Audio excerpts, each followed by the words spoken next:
Sawdust Coffee House and Dessert Bar. Sawdust Coffee House and Dessert Bar. And I knew him through the baker, who is actually my daughter-in-law. So I feel like I know you, but I don't know you at all. So this will be good.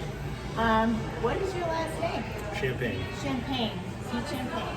So Pete is also a woodworker and quite a good one. So we'll touch on that. Thank you. So tell us about the business.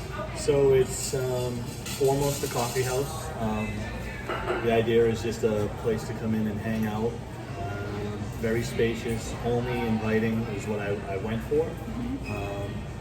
And the idea is that we have, a great baker, like you said, that's your relative, and it's just a good coffee. Come in, hang out. We have a full liquor license. So when we first started, it's really like kind of Monday through Thursday, coffee house. Friday and Saturday nights it transformed into kind of some entertainment. It's still a coffee house. You can come in and get cappuccinos, lattes, but we have like some specialty cakes and other desserts, and then we have specialty dessert martinis, like an espresso. Yeah. So we have a little list of that, but a very nice beer selection, craft beer, a very nice red and white wine selection, probably the best whiskey selection in town. But all top shelf booze too. So, the hope is that people come in, they hang out, they enjoy it, and it's been good so far. It's definitely been a roller coaster ride. It has, I know. It started right before COVID, and like literally right before, right? Yeah, February 21st we opened. We had 3 weekends, so we opened on a Friday, and by the third weekend, I think it was on Thursday, they came out and talked about COVID, and then they had to shut down that following Tuesday. So it was like all the weekends were good, but then that Monday after was just horrible. And then it was really bad for 2 weeks. And then it's grown every week. So It seems like it's always busy. yeah, I think it was a tough thing to happen, but it definitely forced my hand to learn everything too.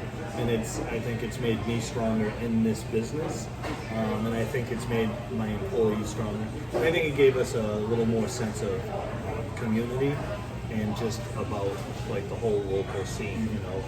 How supportive the town's been. So that has been nothing but incredible. I've heard that I interviewed Erica's store, and she felt that during COVID, just the whole town really kind of came together. Yeah, And definitely. really supported each other in the local community, which is nice. Yeah, I mean, I definitely have made a lot of new friends, acquaintances, and you have that regular base that comes in, which is nice, and you get to sit and talk to them for a little bit, and then you get a lot of new people and stuff. But it's definitely been a positive experience. It's just I'm ready for it to get back to normal, so hopefully soon. So you have the outdoor patio, which you were planning already, or was So that that was- sort of because of COVID? Nope, it was in the original plan, and it was just that because we were delayed so long, and the hope was to actually open last September originally, and then it got bumped to October, and then there was a couple of things that happened with just the whole kind of building permit thing with Old Sturbridge Village, who owns the building. So it kind of was like, all right, at this point, we might as well wait till the first of the year because you've got the holidays and it's not really the best time to open. So we ended up pushing it. And, my brother's got 10 restaurants, and I was able to use him and one of his partners to really help me look at everything and kind of structure things and like, all right, what's the best thing to do? So That's good. Mentor in this industry is important. yeah, I definitely had about 3 people that I really a good friend. She was she's not in this restaurant business at all, but she owned a business, and I called her my mentor. She was kind of helped me steer towards the direction I needed to go. And then my brother being a chef and owner of his restaurants, and then his partner, who was the majority owner of their restaurants. So it was good, I have family, and then I've worked for them for 4 years building their stuff. So it's definitely helped me along the way. And I think I've learned a lot of good and bad things that I was able to take from their restaurants, and kind of things I didn't want to do, things I did want to do. Yeah. So you built a lot of this out, didn't you? I did. Yeah, most of it. I had my brother-in-law help me a little bit with some of the stuff, and some other friends, and one of my workers here had stained most of the wood. Oh, wow. But yeah, It really is a big family community effort. yeah. My thing with staff is that like we need to work, and we need to work hard to make it work. But at the same time, I like to laugh. I don't, I'm a goofball. I want to have fun.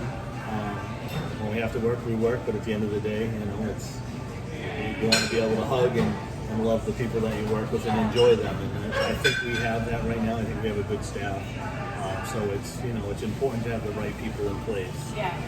That's kind of the best case scenario. I think a job like that would be perfect because everybody's got to work and pull in their weight. But it's nice if you can connect and meet people too, and kind of a work family, a real work family. That makes it better for everyone. The one thing I noticed with my brother's restaurants is that when you enjoy working for somebody, you always work harder. You go that extra step, Yeah. And if you don't like it working for somebody, you don't take that extra step. And I've been in jobs like that before personally.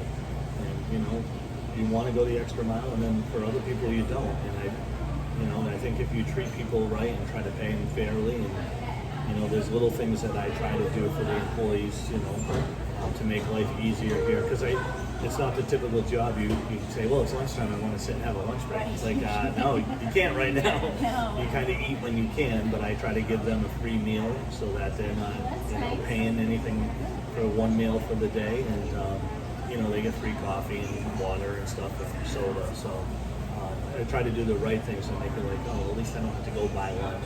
And sometimes we go out and we get Thai food next door and stuff. So it's a good crew right now. That is. Everything's good. So how did you come up with this concept and this whole idea of a coffee bar and a dessert bar at the same time? It's kind of like when I heard you were going to do, I was always intrigued by it. I love this building, this area. And then I love the red too. The red is awesome. And then to hear that there was going to be a bar and dessert, how does that work together? But it seems like it's really going well. Yeah, so I live in town, right down the road. It's great. It's a 4-minute commute. So originally I wanted to do a wood shop and a coffee house. And it was small. I was going to design the furniture and kind of have like a nice space. And I had a building in town that I had an agreement to buy. But there was a lot of renovation in it, and the parking is always the key with everything. I knew I needed at least 20 spots or more, and the place I had only had maybe 10. So with that, I tried to negotiate like utilizing somebody else's parking, but they wouldn't go for it. So it kind of was back to the drawing board, and my lawyer had said, have you looked at this location? And when I came in, I just kind of looked around. I'm like, all right, the workshop is kind of out. So I'm going to do a coffee house, and it's a big space. And I started thinking, like, we go out in town, and we go out to dinner. But when you go out to dinner, you finish eating a nice meal, and what's the first thing they say? Would you like to look at the dessert menu? And it's like, no. And we always liked going to another place for a drink. That's been an idea too. So it was like, what if we create a place, like I love acoustic music, so what if we have a place that we're open till midnight, and we have acoustic music just on Friday and Saturdays, and then we have desserts. So, if we can have a baker in-house, and it doesn't have to be like all your typical desserts, it can be just cakes and, Just a little bite after dinner. yeah, It's something nice. that satisfies. So, I looked into it and talked to the town. I've been talking with the town for probably 2 to 3 years about what I wanted to do, and they love the idea. And when I came in, the first time I came in, I looked around like, oh, that's a lot of work, Everything was old, the lighting, drop ceiling, and then I called the realtor again, and I'm like, I want to look at it again. And when I came in the next time, I already knew it was going to look like. And there was a couple of people interested in the building, so I had to pitch my idea to Old Sturbridge Village, and they liked the idea and thought it would fly. So yeah, it's been good. I mean, they've been great to work with. The town's been great. I've had a lot of good help on the way. So it seems like it's a winner. There's not a lot of cool places to hang out in town. I think we've captured that. So, like I said, it's getting back to normal. Is when that crowd comes back again. That's when we'll see what we really have. Yeah, I know it's too bad. I was thinking how great we would do with the Bloomfield Fair and all those people that come through, and then that got canceled. Right, but, and even Old Sturbridge Village, they have a candlelight Christmas. Normally they would have the Sleepy Hollow, but that got canceled. So that got canceled already? Yeah, because that's bigger crowds. And I think with the candlelight walk, they can do that more for Christmas, where they can kind of keep it smaller. But it's we need to hit a certain amount each day to make it work. Lately, we've been doing that, which is nice.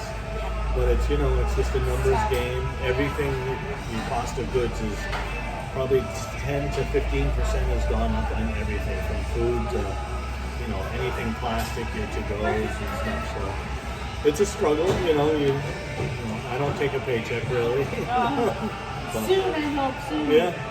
So let's see. So what did you think was the most surprising thing about owning this cafe? About regardless of the time you ended up doing it. What I would say the community. Yeah. You always talk about shop local, support small business, sense of community, and the bottom line is it's about making money. You want to make money. You hope you have a good idea. And, you can have the best idea in the world, but it doesn't mean you're going to be successful. And somebody can have the worst idea, and they might be successful. Big test. So it was expensive test. when the whole COVID thing happened, it opened my eyes to certain things. And I always wanted to try to outsource, to source out local products as much as you can. It's hard because the seasons and everything. But I try to use, my accountants, the local guy I'd never met before, my lawyer. When I did construction outside, my landscape guys that I used. Anything like we use Crooked Creek Farm in Brookfield for our pork, for our sausage. We've used Treehouse Brewery for their garden, for some of their stuff. A lot of local people just bring, some of the employees bring tomatoes. But I try to source whatever I can, any business for local that I can. I actually have a friend who's going to make a sign that says, these are the businesses that we've utilized doing construction and other things, like Menard's Glass in Southbridge. I've got all my mirrors from them. Any glass that I needed, I utilize them. I've known them over the years. So just doing that, you build up a good rapport with people, and you trust them too. You want to give their name out. And then just people that have come in, that whole community thing, it's... You've done it. It seems like, that is, like you said, you could build it, but will they come? Right. But you've clearly got something not unique. I mean, you've got an idea that's unique for our area, but obviously the way you treat your employees and all that, it comes across. Everyone's very friendly when you come in, and everyone's just nice. It's comfortable. It's homey. Yeah, that's what I want, It's funny because, I've met so many people in the beginning, especially in the beginning, I was always here. Now I actually am able to, Monday through Friday, I usually go home for a minimum of 2 hours. Sometimes there's a couple of days I go home for 6 to 8.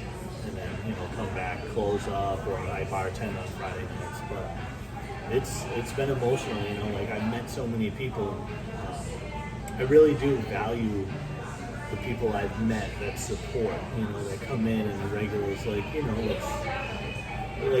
their names, and it's good to see them, and you're like, hey, how are the kids? And that was something that when I was a young kid, that's how it used to be.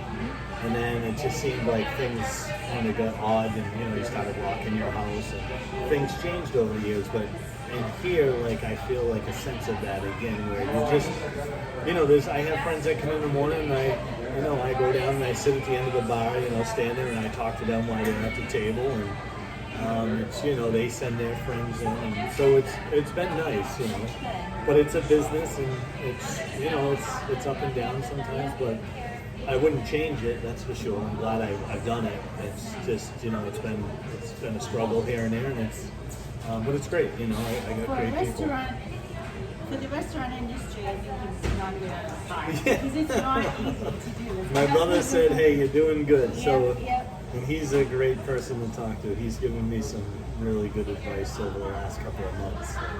So what do your clients and customers think about? What's their favorite thing? What do you hear about that? I'd say the biggest compliment I ever get is the decor, what I've made. Like we love the space. It's so inviting. It's warm. They love it. I hear it's cute. I heard like I'm a goof. I try. It's tough to take compliments sometimes. And, I have friends that come off from high school, and it's like you get praise, and it's great. But it's like, how do you accept it sometimes? So I usually like to joke around. Like, well, I heard the guy who made it is quite incredible. It's just. But I appreciate it. Like people love the decor and they love the hominess of it. And I think that's what you want when you go to a place like this. Like, my thing was always that if somebody came in the door and they were just going to grab a coffee and leave, especially because Sturbridge is a tourist town, is that when they came in, they would look and be like, wow, this place is really cool. Why don't we stay here and grab a bite, and then we'll head out, And that seems to happen more often than not. So that's the thing I really like. What's the best thing on the menu? Really cool. I don't know. So Lisa's in the kitchen right now. I designed the menu. I sat and talked to my brother about I wanted like everything to be a little different, like our BLT has avocado, but it has a sun-dried tomato mayo on it. The turkey bacon sandwich has a cranberry mayo. So there's no straightforward sandwich. Right before you came, I had the roast beef, which has a barbecue mustard grain sauce on it. Wow. I don't know, like it's because it's kind of basic food. It's kind of that comfort food, the panini sandwiches, the egg sandwiches and stuff. But if I was to choose one thing that's unexpected, I would say the Mediterranean toast, because I absolutely hate olives. And when my brother put it together, because it was something that wasn't originally on the menu, and it's 3 different olives combined with scallions, some olive oil and stuff, a little bit of onion.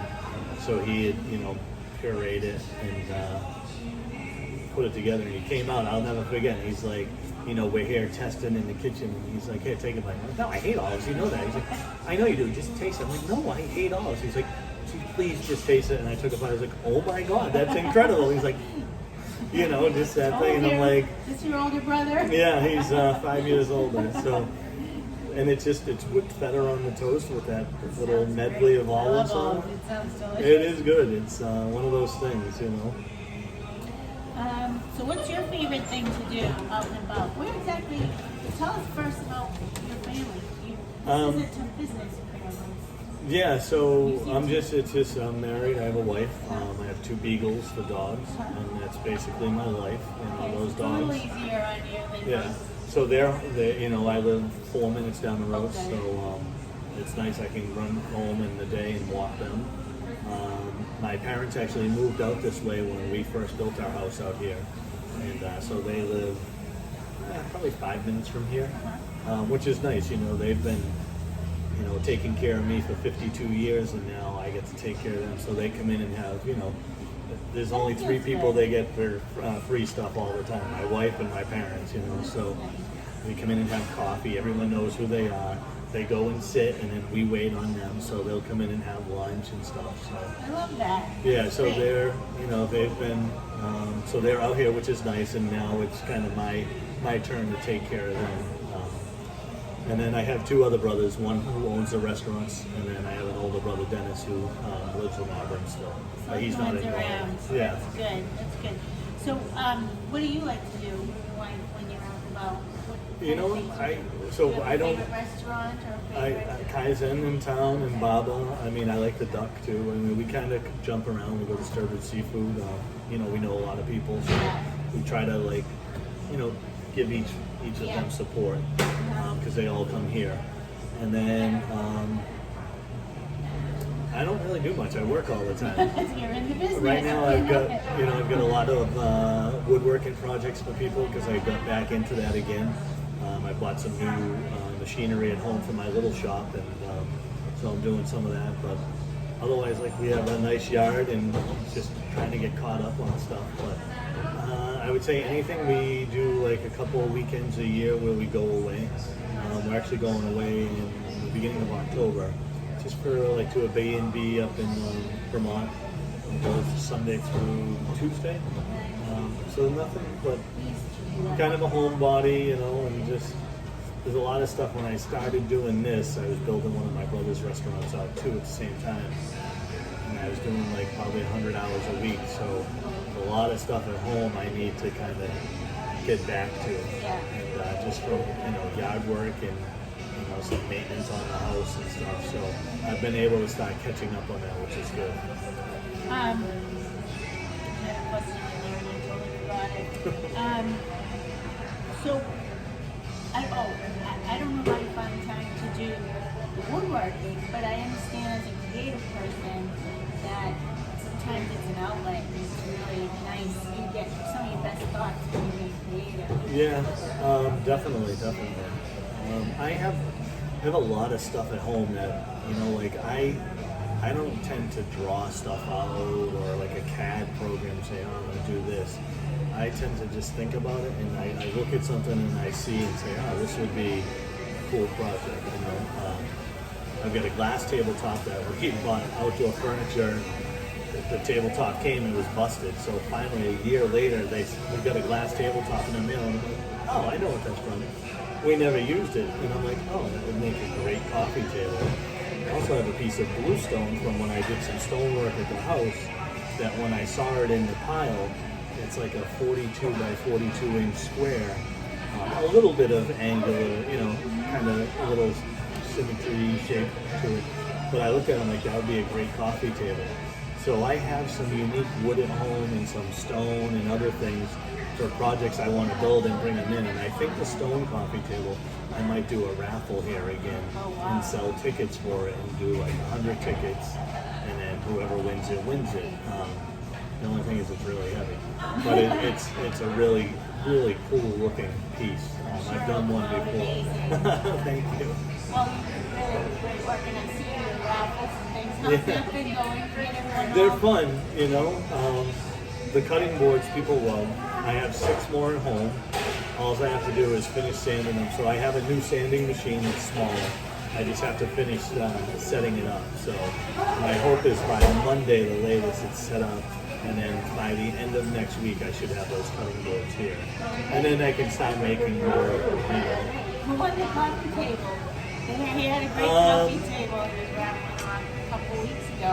So that was just a young girl that comes in fairly regularly. I think a couple of the employees know her. And yeah, I had that, and I had a walnut dining table as a line edge I did. And a friend of mine actually won it. The good thing is I didn't pull his name. I had somebody else pull it. So That always makes it. yeah, I never pull the names because I don't want to get in trouble with friends. All right, so we should probably get wrapping up. But what would you like to be remembered for? You know, when the end time's coming, you say, no, I'm old now, and I think I guess I just want, you know, like that. I guess what everyone else wants, you know, just that people think that you were a good person, that I had a good business, I ran it properly, ran it right, you know, and that you did things the right way. I mean, nobody's perfect. I'm definitely far from it. yeah. But I just, you know, my hope is that people, you know, respect what I've done here and they really enjoy it. And that, you know, you get that successfulness from it. So my hope is to be here a minimum of 10 to 15 years, you know. You know, I'm 52, so that puts me in my later 60s. Maybe. Yeah, I don't know if I can sit still. Probably not. So what do you have planned for the next year? I know a lot depends on what happens in the world, but what were your thoughts on Well, I'd like to get back into what we wanted to do originally. So, you know, having this running normal, utilizing the bar, and now that the outdoors is done, But we were going to have an artist of the month. So that was once a month on a Sunday. So local artists would come in and share whatever they did, from photography, painting, jewelry maker, any of that. But just to showcase that. And the hope was in the fall we wanted to have like a little thing out here and maybe partner with another restaurant to have something like a little festival out here. We have a couple of new businesses next door, so they could have stuff outside to sell. You'd have a nice little gathering and support each other. It's just so up in the air. So I guess the biggest thing is in the next year, I hope we get back to a normal, not a new normal, back to normal, and really be able to kind of showcase the business, but also help the other businesses that are here and everybody work together, And if we can do that, I think, it helps the town out, and, it'd be great. That's the one thing I want. I don't have like a huge business plan. It's basically, trying to change up things, little things, but it's, it is what it is here. Try to keep it fresh, keep it clean, and hopefully people like it and they want to keep coming back. It seems like that's the direction it's going. Why don't you tell everyone, how to get in touch with you, share some of your events coming up on the weekend? So right now we run music every Sunday outside on the patio. That's the only thing we can do. We can't do inside yet. Every Sunday we have music from 11 to 2. Saturday nights for the next 2 weeks we have music booked outside from 6 to 9 p.m. Kind of waiting to see how that goes. We're getting towards the colder months, so we got to see what happens out there. And then it's sawdustcoffeehouse.com is our website, and also Facebook. We have it's just on the Sawdust Coffee House and Dessert Bar, and then on Instagram, Sawdust Coffee House and Dessert Bar. So if you can follow us on those, you'll see we usually do a post every day of if we have any special offerings, pizza of the day. We just brought back chili for the fall. We're trying to start doing some pumpkin spice coffee that starts tomorrow. So trying to bring those fall flavors in. Pumpkin lattes. Yeah, pumpkin caramel, all that fun stuff. Oh yeah, those are popular. So this is Mary Ellen Comerford with Blair Realty, Peach and Plain and Sawdust, and thank you very much. Thank you. It was for fun. that. If you'd like your business highlighted on parkbench.com/SturbridgeTown, please call me at 508-826-2565. Thanks. Have a great day.